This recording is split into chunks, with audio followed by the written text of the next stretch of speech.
ស្រី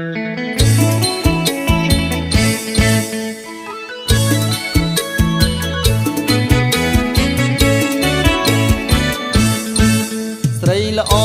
សាច់សសែនសមអញ្ជើញឡើងរំកំសាន្តសប្បាយស្រីល្អសាច់សសែនសមអញ្ជើញឡើងរំកំសាន្តសប្បាយបងគ្មានគូរួមទេណាឆោមឆាយបងគ្មានគូរួមទេណាឆោមឆាយបងកាត់ពីឆ្ងាយដោយសារតែព្រៃបងកាត់ពីឆ្ងាយដោយសារតែព្រៃ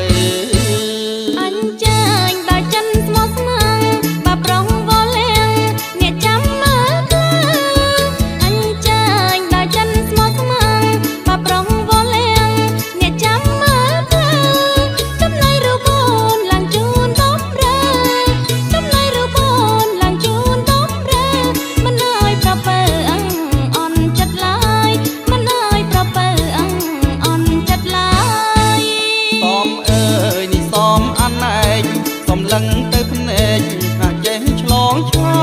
យសំអើយនេះសំអាណែកសំឡឹងទៅភ្នែកហាក់ចេះឆ្លងឆ្លើយមានគូឬនៅប្រលឹងបង